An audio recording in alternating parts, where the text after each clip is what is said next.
తాకట్లో ఉన్న మీ బంగారాన్ని విడిపించి ఆ రోజు ఆన్లైన్ రేటుకి కొంటాం. Sharma gold company. నమస్కారం విజయలక్ష్మి గారు. నమస్కారం అండి. ఎలా ఉన్నారు? చాలా బాగున్నాను. విజయ్ గారు, చాలా మంది దేవుళ్ళు, మీకేంటి బోల్డ్ అంతమంది దేవుళ్ళు ఉన్నారని అంటూ ఉంటారు. 3 కోట్ల దేవతలు లేకపోతే 3 కోట్ల మంది దేవతలు. దీనికి ఒక ఎక్స్ప్లెనేషన్ కూడా మనం వినున్నాం. 3 కోట్లు అంటే ఆ కోట్ల కాదు, అదే భాగాలు అంతే, భాగాలుగా కేటగరైజేషన్ యాక్చువల్గా.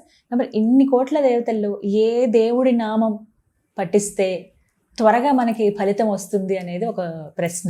మంచి ప్రశ్న అండి, చాలా మందికి తెలియాలి. ఎందుకంటే ఈరోజు ఇన్స్టంట్ మ్యాగీ లాగా సందుకోకలు వీధికోకలు అని కాదు, రోజుకొక దేవుడు పుట్టుకొస్తున్నారు మనకి.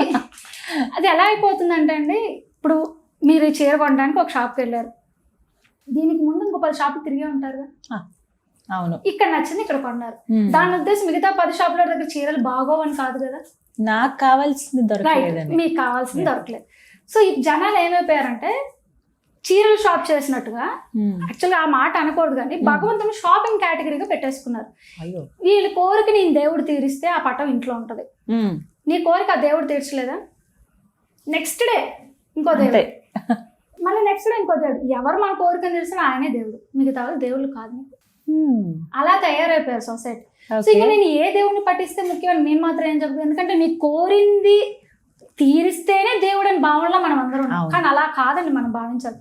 నువ్వు కోరింది తీర్చినా తీర్చకపోయినా వాళ్ళు దేవుళ్ళే. యాక్చువల్గా దేవుళ్ళని ప్లూరల్ ఫామ్ మనం వాడకూడదు. భగవంతుడు ఒక సింగిల్ ఫామే, ఆయన రకరకాల రూపాల్లో ఉంటాడు. చెయ్యి ఒక దేవుడు అనుకుందాం, ఎడం చెయ్యి నుంచి ఒక ఫాము, కుడి చెయ్యి నుంచి ఒక ఫాము, ఫింగర్స్ నుంచి కొన్ని ఫామ్స్, చెవుల నుంచి ఒక ఫాము. ఆ భగవంతుడు ఒక రూపంలో ఒక్కొక్క అంగం నుంచి ఒక్కొక్క దేవతా స్వరూపం మనకు వచ్చింది. అదే 33 కేటగిరీస్. ఈరోజు ఇంతమంది దేవతలు. ఇప్పుడు నేను మీ చేతికి సెకండ్ ఇచ్చానండి, చెయ్యి మీకు థ్యాంక్స్ అని చెప్తుందా, మీ నోరు చెప్తుందా?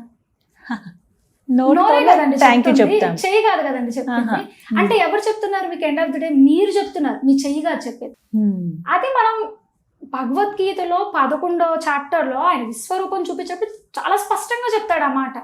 రే అంతా నేనే, నేను మాత్రమే అని కూడా చెప్పుకుంటాడు. నేనే అంతా, నేను మాత్రమే, నాలోనే వీళ్ళందరూ ఉన్నారా, అందరు దేవతలు నాలో నుంచి వచ్చిన వాళ్ళు. సో నువ్వు ఎవరిని పూజించినా ఎండ్ ఆఫ్ ది డే నాకేరా జరిగేది. నువ్వు ఎవరి దగ్గరికే వెళ్ళి నా దగ్గరికే వస్తావు. సో ఇంతమందికి దగ్గరికి వెళ్ళాలి, నువ్వు పాకలాడుకు. ఒకరి దగ్గరికి వెళ్ళి నా దగ్గరికి వస్తున్నావు కదా, ఒక్కరినే పట్టుకో. శుక్రవారం ఈ దేవుడు, సోమవారం ఈ దేవుడు, మంగళవారం ఈ దేవుడు, నువ్వు అందరి దేవుడి దగ్గరికి వెళ్తుంటే ఇది ఎలా ఉంటుందో షాపింగ్ కాంప్లెక్స్ కాదు అది. ఈయన కాకపోతే ఈయన, ఈయన కాకపోతే ఈయన వెళ్ళడానికి కాదు, ఒక్కడనే. నీకు శివుడు నచ్చడు, ఓకే, ఆయనే నమ్ము, ఆయననే అందరినీ చూసుకో. అది ఆయన చెప్పింది. అంతేగాని అందరినీ చూసుకో అని చెప్పలా, ఒక్కరిలోనే అందరినీ చూసుకో అని చెప్పారనమాట. ఇది మనకి కమ్యూనికేషన్ సరిగ్గా అవ్వక ఇలా అవుతుంది. అయితే అండి మీరు అడిగిన ప్రశ్నలో సూటుగా కూడా నా దగ్గర ఒక సమాధానం ఉంది. ఇప్పుడు మీరు శరీరాన్ని గ్రోత్ అంటే మనకి శరీరానికి సంబంధించిన కోరికలో లేకపోతే ఈ యొక్క లైఫ్ తీసుకుని, ఇప్పుడు గీతాంజలి గారని ఒక లైఫ్ వచ్చింది మీకు, మీ ఆత్మకి లైఫ్ వచ్చింది. ఈ లైఫ్ కి సంబంధించి మీకు ఎన్నో రకాల కోరికలు ఉంటాయి, ఆశలు ఉంటాయి, ఏమో ఉంటాయి. ఇవి తీర్చుకోవాల్సిన ఉద్దేశంతో మీరు ఉంటే విష్ణుమూర్తిని మినహా మిగతా అందరిని మీరు పూజించవచ్చు. విష్ణుమూర్తిని మినహాయించండి, ఆయన మీ శరీరానికి సంబంధించిన కోరిక ఒకటి కూడా తీర్చడు ఆయన. అవునా? తీర్చడు. అందుకే కదా రాక్షసులు ఎవరు ఆయన దగ్గరికి వెళ్ళరు.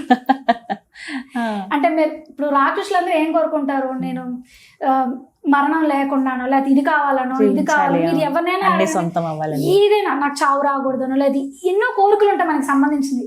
ఇట్లాంటివి అడిగేవాళ్ళు మీరు ఏ పురాణాలైనా తీయండి, ఇతిహాసాలైనా చూడండి, ఎక్కడైనా చూడండి, శరీరానికి సంబంధించి కోరికలు ఏమైతే ఉన్నాయి ఎవ్వరూ ఆయన అడిగినట్టు చరిత్రలో కూడా లేదు. ఎందుకంటే ఆయన కూడా మిగతా అందరు ఇస్తారు, మీకు ఏం టెన్షన్ లేదు. ఆత్మని గ్రోత్ తెచ్చుకోవాలంటే, ఆత్మ పై స్థాయికి వెళ్ళాలి, ఆత్మకి గ్రోత్ చూస్తున్నారంటే అప్పుడు విష్ణుమూర్తి దగ్గరికి వెళ్ళాలి. సో ఇప్పుడు మీకేం మీ కళ్ళ ముందు చాయిస్ ఉంది, మీరు ఆత్మని గ్రోత్ లో వెళ్ళాలనుకుంటున్నారా, శరీరాన్ని గ్రోత్ లో తెచ్చుకోవాలనుకుంటున్నారా, మీ ఇష్టం. ఆత్మని ఉద్దీవించాలంటే విష్ణుమూర్తి దగ్గరికి వెళ్ళండి, శరీరాన్ని వృద్ధిలోకి తెచ్చుకోవాలనుకుంటే అంతమంది మనకి ఒకళ్ళు కాదు, ఒక్కొక్కళ్ళు ఒకటి చక్కగా చేస్తారు. సరస్వతి దగ్గరికి వెళ్తే మీ దగ్గర జ్ఞానం వస్తుంది, శివుడి దగ్గరికి వెళ్తే మీకు మరణ భీతి పోతుంది. మీకు ఏది లోపం అని మీరు భావిస్తున్నారు, ఆ లోపానికి తగ్గ దేవతలు ఉన్నారు మనకి. ఆయన హీజ్ వెరీ స్ట్రిక్ట్ పేరెంట్ అండి, మిగతా వాళ్ళంతా గారాబం చేసే పేరెంట్స్, ఆయన కొంచెం స్ట్రిక్ట్ ఉంటాడు. అంటే పిల్లవాడు జలుబు, ఆయన ఐస్ క్రీమ్ అడుగుతాడు తల్లిని, తల్లి ఇవ్వదు, తండ్రి ఇచ్చాడు అనుకుంది. వీడి దృష్టిలో తండ్రి హీరో, మమ్మీ విలను. అమ్మ విలనే ఎందుకంటే అమ్మ ఇవ్వలేదు కదా, ఇవ్వట్లేదు కాబట్టి. ఇదే అయింది ఇక్కడ. ఆయన అట్లా అడిగింది ఏది ఇవ్వడు, మనకి మంచిది అయితేనే ఇస్తాడు ఆయన.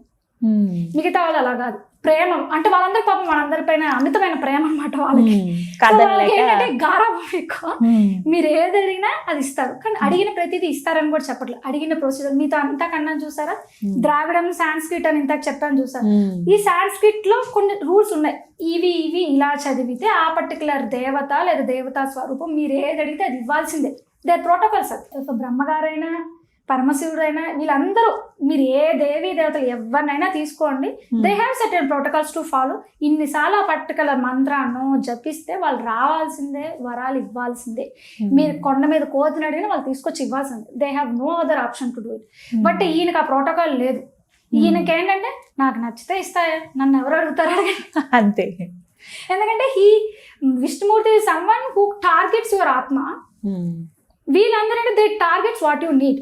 ఇట్స్ కైండ్ ఆఫ్ కేటగరైజేషన్ అండి. వీళ్ళు ఎక్కువ వీళ్ళు తక్కువ అనేది విషయం కాదు. మీకు ఏది కావాలి ఇది ప్రశ్న, అది మనం నిర్ణయించుకోవాలి. మీరు నిర్ణయించుకోండి. మీరు ఆత్మని వృద్ధిలోకి తెచ్చుకొని తర్వాత జన్మలు కూడా నాకు మంచి జన్మలు కావాలి అంటే నేను భగవంతుడికి వినియోగపరంగా ఉండాలి, సమాజంలో ధర్మాన్ని నిలిపేదాకా వాట్ ఎవర్ మైట్ బి ఆత్మకి సంబంధించింది అయితే విష్ణు నాకు నెక్స్ట్ జన్మ ఎట్లుంటే నాకు ఎందుకయ్యా, నేను ఎవరైనా కావచ్చు నా ముందు ఇప్పుడు అయితే చాలా నాకు అని అనుకున్నారు అనుకోండి.